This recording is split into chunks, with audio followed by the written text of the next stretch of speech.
नमस्कार, मैं हूं देवांजलि मोइत्रा। भारत की आबादी 125 करोड़ की है और इसमें हर धर्म के मानने वाले लोग हैं। भारत में लोग त्योहार बड़े ही धूमधाम से मनाते हैं, चाहे वो कोई भी त्योहार हो। लोगों के घरों में उत्सव सा माहौल होता है, चाहे वो ईद हो, बकरीद हो, होली हो या दीपावली हो, या गुरु पर्व हो या बुद्ध पूर्णिमा। जितने लोग धार्मिक हैं, उतने ही लोग मान्यताओं, जटिलताओं और रीति रिवाजों को लेकर सख्त नियमों का पालन करते हैं। कई विदेशी विद्वानों का मानना है कि भारत में कर्मकांड और धार्मिक रूढ़िवादिता बहुत ज्यादा है और लोग इसे बड़ी ही सख्ती के साथ पालन करते हैं। इन रूढ़िवादिताओं में से एक है लक। भारत के लोग लक को बहुत मानते हैं और गली मोहल्ले से लेकर देश के किसी भी कोने में बात करते हुए लोग मिल जाएंगे और कहेंगे कि ये मेरा लक है। जैसे अंगूठी, कपड़ा, गाड़ी, सामान या और भी बहुत कुछ हो सकता है जो लोगों का लक होता है। ऐसे ही एक लक की घटना 5 साल पहले घटी, जब 2014 में लोकसभा का चुनाव हो रहा था।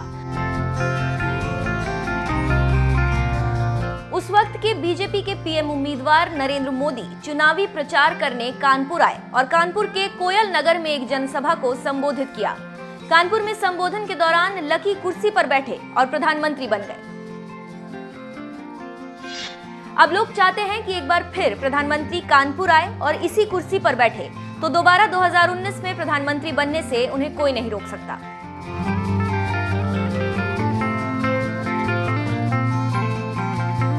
कानपुर बीजेपी के जिलाध्यक्ष मैथानी ने बताया कि अप्रैल 2014 में कोयला नगर में लोकसभा चुनाव के दौरान मोदी इसी कुर्सी पर बैठे।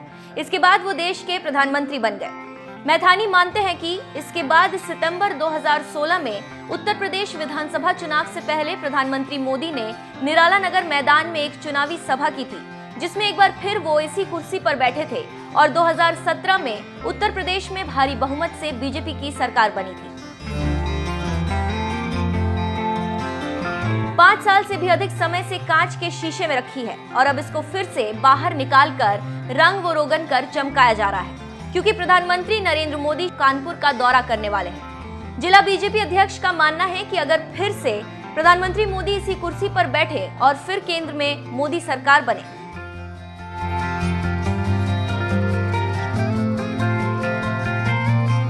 मैथानी ने एक दिलचस्प बात ये बताई कि प्रदेश में बीजेपी को भारी जीत मिली तो इस कुर्सी को उस डीलर से खरीद लिया गया जिसने रैली के लिए इसे मुहैया कराया था।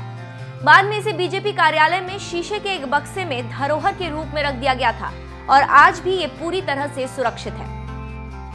जो भी हो, लक लक है। कुछ लोग विश्वास करते हैं और कुछ लोग नहीं मानते हैं, लेकिन वही कुछ लोगों का कहना है कि माने भगवान, नहीं तो पत्थर। जो भी हो, कानपुर के बीजेपी जिलाध्यक्ष सुरेंद्र मैथानी का विश्वास दृढ़ है और हो सकता है कि शनिवार को प्रधानमंत्री इसी कुर्सी पर बैठकर फिर एक बार प्रधानमंत्री बन जाए।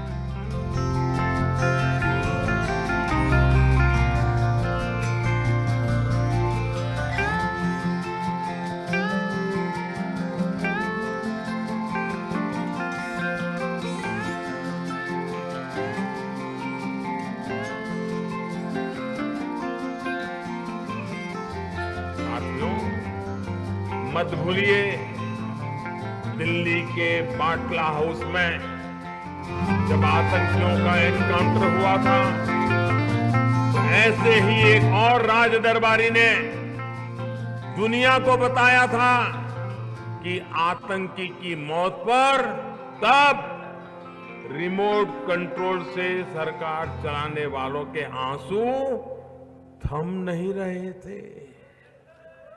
ये कौन थे जिनके आंसू रुकते नहीं थे भाई? आतंकियों पर जिसके आंसू रुकते नहीं थे, कौन थे? क्या ऐसी कांग्रेस से हम उम्मीद कर सकते हैं कि वो आतंक के खिलाफ कार्रवाई करेंगे?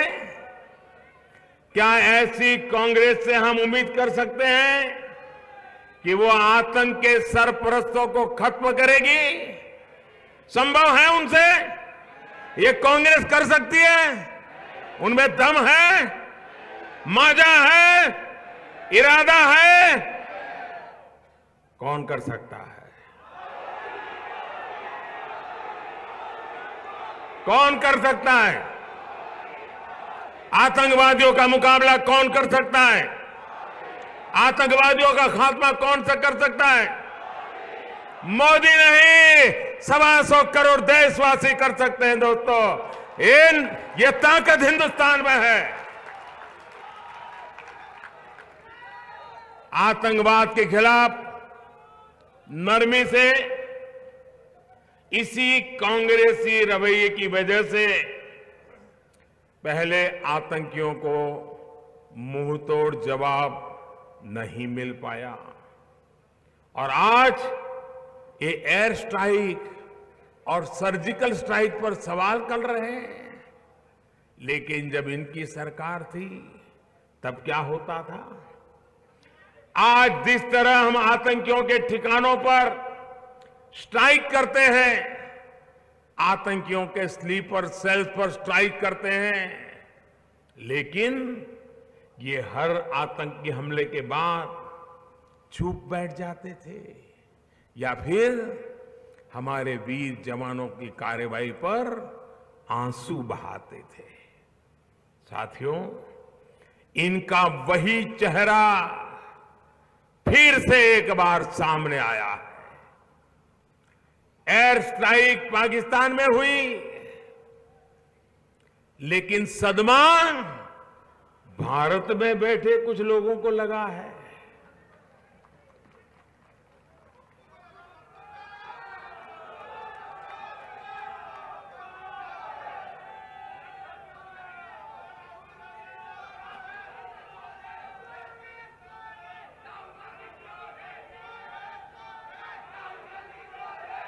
विपक्ष के लोगों का चेहरा देखिए। पिछले एक हफ्ते से ऐसे मुंह लटकाए हुए हैं मानो दुखों का पहाड़ टूट पड़ा हो। भारत भर में महामिलावट करने वाले लोग अब अंतर्राष्ट्रीय महामिलावट करने में लगे हैं। सिर्फ अपने राजनीतिक स्वार्थ के लिए पाकिस्तान के साथ मिलकर महामिलावट कर रहे हैं। यहां ये लोग मोदी को गाली देते हैं और वहां पाकिस्तान में इनके लिए तालियां बजती हैं। वहां के अखबारों में हेडलाइंस इनके बयानों से भरी पड़ी है। वहां के टीवी चैनलों पर इनके ही चेहरे दिखाई पड़ते हैं। एक प्रकार से देखें तो आजकल ये महामिलावटी लोग पाकिस्तान के पोस्टर बॉय बन गए हैं। साथियों, आपने देखा होगा कि जब एयर स्ट्राइक के बाद पाकिस्तान की बोलती बंद हो गई, पूरे विश्व में अलग थलग पड़ गया, तो उसकी इज्जत बचाने के लिए ये महामिलावटी लोग सामने आ गए। कोई सबूत मांगने लगा तो कोई आतंकियों की लाशों की संख्या पूछने लगा, और तो और ये लोग पाकिस्तान को ही शांति का दूत बताने लगे।